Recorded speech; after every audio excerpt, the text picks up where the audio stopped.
Hello guys, so basketball update, pag-usapan natin itong Gilas Pilipinas at kanilang preparations para sa FIBA Asia Cup. So ngayong araw na ito magsisimula na yung tournament, 12-day tournament kung saan 16 na kupunan ang maglalaban para sa tropeyo.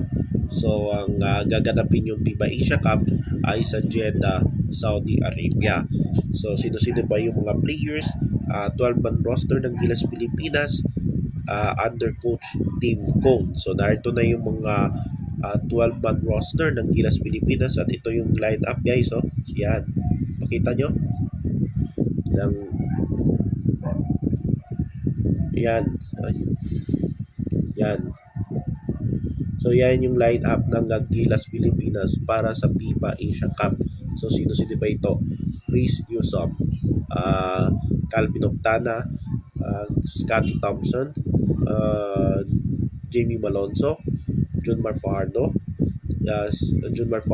of course si Abay, matagal na ito nagsiserve sa national team since 2012-2013. Si Jay Perez, Dwight Ramos, Japet Aguilar, of course itong si Japet ay talagang matagal na rin ito, no? Naging part ng national team since 2009. Kevin Cambao, Justin Brownlee, Carl Tamayo, at EJ Edu. So yan yung 12-man roster ni Coach Tim Cone sa Gilas Pilipinas. So sino-sino ba yung mga groupings, no? Yung mga bansa na kasama sa FIBA Asia Cup. So yung Group A, medyo malalakas yung mga nasa Group A. Qatar, yung magiging susunod na host ng FIBA World Cup. Australia, ang alam ko, defending champion sa FIBA Asia Cup. South Korea at Lebanon. So yan yung nasa Group A. So medyo matindi yung sa Group A. Sa Group B, Guam, ang alam ko si Jericho Cruz hindi makakapaglaro sa Guam. Japan, Syria at Iran. So yan yung Group B.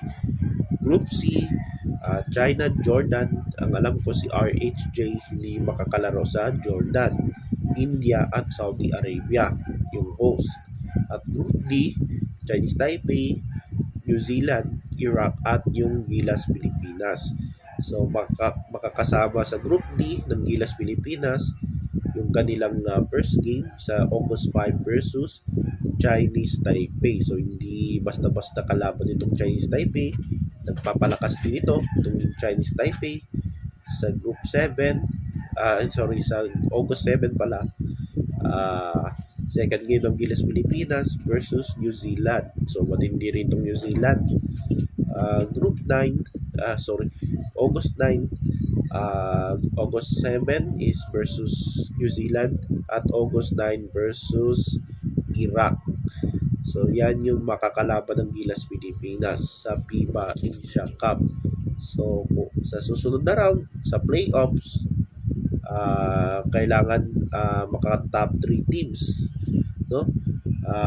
Yung top 3 teams papasok sa next round. So yung Gilas Pilipinas ay nasa Group D. So makakalaban nila sa susunod na bracket, sa susunod sa playoffs ay yung nasa Group C.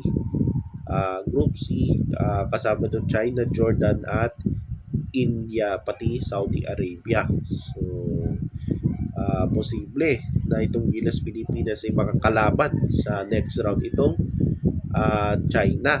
So abangan natin yan, no? So matindi dito guys, no?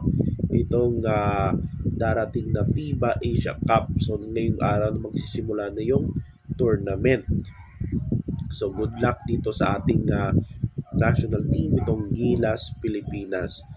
So of course itong Gilas Pilipinas, nakita ko yung power rankings nila ay nasa number 6. So tumaas sila from number 8 nung nakarang araw, ngayon ay nasa number 6. So kung meron sanang kay Soto, siguro nasa top 5 o top 4 na tayo, no? Sa power rankings.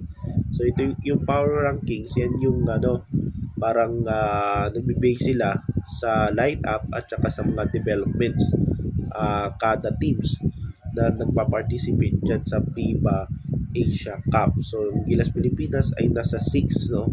at tumaas from 8 naging 6. So yan guys, at aasahan natin na tataas ito pagdating, lalo na nagsisimula na yung tournament. So good luck sa ating Gilas Pilipinas. So laban Pilipinas, at kaya nyo yan.